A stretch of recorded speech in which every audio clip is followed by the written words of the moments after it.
राधे राधे। जय श्रीमन नारायण। आज की हमारी कथा है सबसे बड़ा पापी कौन, स्त्री या पुरुष। भोगवती नाम की एक नगरी थी। उसमें राजा रूपसेन राज करता था। उसके पास चिंतामणि नाम का एक तोता था। एक दिन राजा ने उससे पूछा, हमारा ब्याह किसके साथ होगा। तोते ने कहा, मगध देश के राजा की बेटी चंद्रावती के साथ होगा। राजा ने ज्योतिषी को बुलाकर पूछा तो उसने भी यही कहा। उधर मगध देश की राजकन्या के पास एक मैना थी। उसका नाम था मदन मंजरी। एक दिन राजकन्या ने उससे पूछा कि मेरा विवाह किसके साथ होगा। तो उसने कह दिया कि भोगवती नगर के राजा रूपसेन के साथ। इसके बाद दोनों का विवाह हो गया। रानी के साथ उसकी मैना भी आ गई। राजा रानी ने तोता मैना का ब्याह करके उन्हें एक पिंजरे में रख दिया। एक दिन की बात है कि तोता मैना में बहस हो गई। मैना ने कहा, आदमी बड़ा पापी, दगाबाज, अधर्मी होता है। तोते ने कहा, स्त्री झूठी, लालची और हत्यारी होती है। दोनों का झगड़ा बढ़ गया तो राजा ने कहा, क्या बात है, तुम आपस में लड़ते क्यों हो। मैना ने कहा, महाराज, मर्द बड़े बुरे होते हैं। इसके बाद मैना ने एक कहानी सुनाई। इलापुर नगर में महाधन नाम का एक सेठ रहता था। विवाह के बाद बहुत दिनों बाद उसके घर एक लड़का पैदा हुआ। सेठ ने उसका बड़ी अच्छी तरह से लालन पालन किया, पर लड़का बड़ा होकर जुआ खेलने लगा। इस बीच सेठ मर गया। लड़के ने अपना सारा धन जुए में खो दिया। जब पास में कुछ न बचा तो वह नगर छोड़कर चंद्रपुरी नामक नगरी में जा पहुंचा। वहां हेमगुप्त नाम का साहूकार रहता था। उसके पास जाकर उसने अपने पिता का परिचय दिया और कहा, मैं जहाज़ लेकर सौदागरी करने को गया था। माल बेचा, धन कमाया, लेकिन लौटते समय समुद्र में ऐसा तूफान आया कि जहाज़ डूब गया और मैं जैसे तैसे बचकर यहाँ आ गया। उस सेठ के एक लड़की थी, रत्नावती।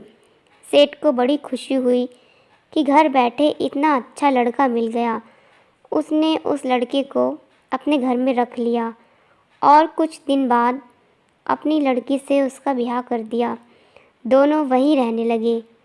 अंत में एक दिन वहाँ से विदा हुए। सेठ ने बहुत सा धन दिया और एक दासी को उनके साथ भेज दिया। रास्ते में एक जंगल पड़ता था। वहाँ आकर लड़के ने स्त्री से कहा, यहाँ बहुत डर है, तुम अपने गहने उतार कर मेरी कमर में बांध दो। लड़की ने ऐसा ही किया। इसके बाद लड़के ने कहारों को धन देकर डोले को वापस करा दिया और दासी को मारकर कुएं में डाल दिया। फिर स्त्री को भी कुएं में पटककर आगे बढ़ गया। स्त्री रोने लगी। एक मुसाफिर उधर जा रहा था। जंगल में रोने की आवाज़ सुनकर वह वहां आया। उसने उस स्त्री को कुएं से निकालकर उसके घर पहुंचा दिया। स्त्री ने घर जाकर माँ बाप से कह दिया कि रास्ते में चोरों ने हमारे गहने छीन लिए और दासी को मारकर मुझे कुएं में ढकेलकर भाग गए। बाप ने उसे ढांढस बंधाया और कहा कि तू चिंता मत कर, तेरा स्वामी जीवित होगा और किसी दिन आ जाएगा। उधर वह लड़का जेवर लेकर शहर पहुंचा। उसे तो जुए की लत लगी थी। वह सारे गहने जुए में हार गया। उसकी बुरी हालत हुई तो वह यह बहाना बनाकर कि उसके लड़का हुआ है, फिर अपनी ससुराल चला। वहाँ पहुँचते ही सबसे पहले उसकी स्त्री मिली। वह बड़ी खुश हुई। उसने पति से कहा, आप कोई चिंता ना करें, मैंने यहाँ आकर दूसरी ही बात कही है। जो कहा था वह उसने बता दिया। सेठ अपने जमाई से मिलकर बड़े प्रसन्न हुए और उन्होंने उसे बड़ी अच्छी तरह से घर में रखा। कुछ दिन बाद एक रोज़ जब वह लड़की गहने पहने सो रही थी, उसने चुपचाप छुरी से उसे मार डाला और उसके गहने लेकर चंपत हो गया। मैना बोली, महाराज, यह सब मैंने अपनी आँखों से देखा। ऐसा पापी होता है आदमी। राजा ने तोते से कहा, अब तुम बताओ कि स्त्री क्यों बुरी होती है। इस पर तोते ने यह कहानी सुनाई। कंचनपुर में सागरदत्त नाम का एक सेठ रहता था। उसके श्रीदत्त नाम का एक लड़का था। वहाँ से कुछ दूर पर एक और नगर था, श्री विजयपुर। उसमें सोमदत्त नाम का सेठ रहता था। उसके एक लड़की थी, वह श्रीदत्त को ब्याही थी। ब्याह के बाद श्रीदत्त व्यापार करने परदेश चला गया। 12 बरस हो गए और वह न आया तो जयश्री व्याकुल होने लगी। एक दिन वह अपनी अटारी पर खड़ी थी कि एक आदमी उसे दिखाई दिया। उसे देखते ही वह उस पर मोहित हो गई। उसने उसे अपनी सखी के घर बुलवा लिया। रात होते ही वह उस सखी के घर चली जाती और रात भर वहाँ रहकर दिन निकलने से पहले ही लौट आती। इस तरह बहुत दिन बीत गए। इस बीच एक दिन उसका पति परदेश से लौट आया। स्त्री बड़ी दुखी हुई। अब वह क्या करे। पति हारा थका था। जल्दी ही उसकी आंख लग गई और स्त्री उठकर अपने दोस्त के पास चल दी। रास्ते में एक चोर खड़ा था। वह देखने लगा कि स्त्री कहाँ जाती है। धीरे धीरे वह सहेली के मकान पर पहुंची। चोर भी पीछे पीछे गया। संयोग से उस आदमी को सांप ने काट लिया था और वह मरा पड़ा था।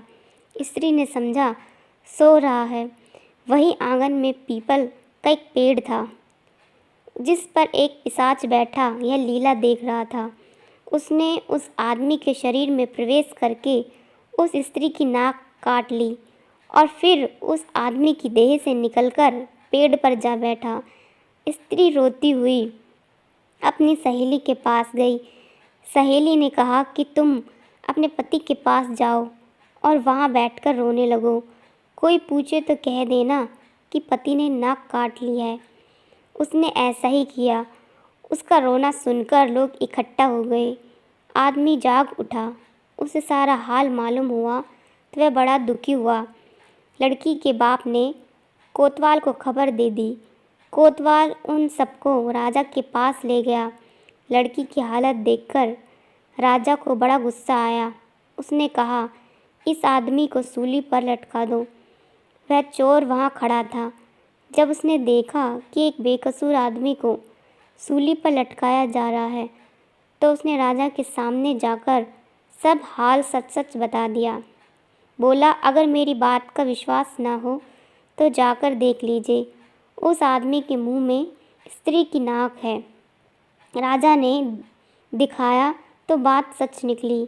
इतना कहकर तोता बोला, हे राजा, स्त्रियां ऐसी होती हैं। राजा ने उस स्त्री का सिर मुड़वाकर गधे पर चढ़ाकर नगर में घुमवाया और शहर से बाहर छुड़ा दिया।